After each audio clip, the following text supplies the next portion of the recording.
নমস্কার বন্ধুরা, তোমরা কেমন আছো? আশা করি সবাই ভালো আছো। আজকে কই যাচ্ছি, কেন যাচ্ছি সবকিছু বলে দিব আজকে এই ভিডিওর মাধ্যমে। তোমরা ধৈর্য ধরে সকলে ফুল ভিডিওটা দেখতে থাকো। অনেকটা পথ আসার পর দেখলাম রাস্তায় অনেক জ্যাম। কি আর করার, বাংলাদেশের এই জ্যাম সারা বছরই থাকে। আর যাচ্ছি অনেক দূর। আমরা এক দেশ থেকে আরেক দেশে এসে হিন্দু বাড়িঘর খুঁজতে শুরু করলাম। বেশ অনেকক্ষণ খোঁজাখুঁজির পর একটি রাধা কৃষ্ণ মন্দির দেখতে পেলাম। আর আপনারা এখনই জানতে পারবেন আমরা কেন আসছি। দিদি বাড়িতে কেউ আছেন? আমরা ওই যে কীর্তন কারোর জন্য আসছিলাম। এখনই জানতে পারলেন আমরা কেন আসছি। বাড়ির ভিতর দেখেন কত সুন্দর ফুল বাগান। এভাবেই আমরা কালেকশন করতে করতে প্রায় অনেকটি বাড়ি করতেছিলাম। বস্তা দেখে কুকুর ভাবছে ওর জন্য খাবার আনছি। আর বাড়িটার ভিতর দেখেন কত সুন্দর একটি তুলসী বেদি। রাস্তা দিয়ে যাওয়ার পথে দেখি ভাইয়াটা কত সুন্দর করে প্রতিমা তৈরি করতেছে। এখানে আরেকটা বাড়িতে এসে দেখলাম রাধা কৃষ্ণ মন্দিরে অনুষ্ঠান চলতেছে। ডেকোরেশন দেখে আমি ভাবছিলাম আবার কার বিয়ে লাগলো নাকি। এইটা দেখে ভালো লাগলো।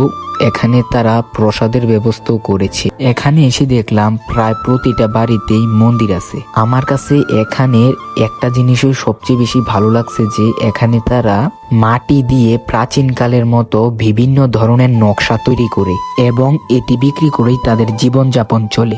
এখন যেই রাজপ্রাসাদটি দেখতে পাচ্ছেন এটার বয়স শুনে আমি ভয় পেয়ে গেছিলাম। এটার বয়স নাকি 150 বছরেরও বেশি। সবচেয়ে মজার বিষয় হলো এটাতে এখনো থাকা যায়। এখন আমরা সিএনজিতে করে নদীর পার যাচ্ছি। আমি আগেই বলে নিচ্ছি এটার লোকেশন হচ্ছে গদ্ধব্যপুর, শাহরাস্তি থানা, চাঁদপুর।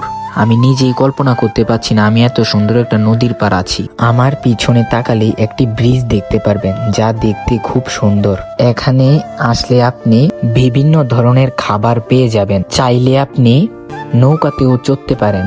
আর এখানের ভিউটা খুবই সুন্দর, যা না আসলে কখনো ভাবতে পারবেন না। আর এখানের ব্রিজটা অনেক বড়। ওই দেখেন ওই প্রান্তে আমার কাকারা হাওয়া খাচ্ছে। শুধু হাওয়া খাইলে চলবে না, তাই আমরা নদীর পার বসে একটু হালকা নাস্তা করতেছি। নাস্তা শেষ করে আমরা আবার রওনা দিয়ে দিলাম কালেকশনের উদ্দেশ্যে। আপনারা ব্রিজ থেকে একটু ভিউটা দেখেন।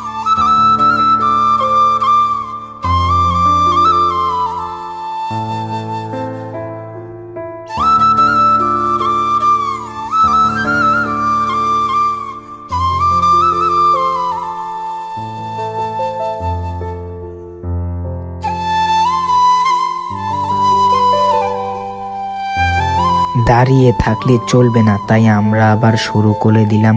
এভাবে করতে করতে সন্ধ্যা হয়ে গেছে, তাই আমরা আবার মেহের কালীবাড়ির বাজারের উদ্দেশ্যে রওনা দিলাম। ভিডিওটি আর বড় করতে চাচ্ছি না। সবাই ভালো থাকবেন, সুস্থ থাকবেন, ভগবানের নাম স্মরণ রাখবেন। ভিডিওটি কেমন হয়েছে কমেন্টে জানাবেন। ধন্যবাদ।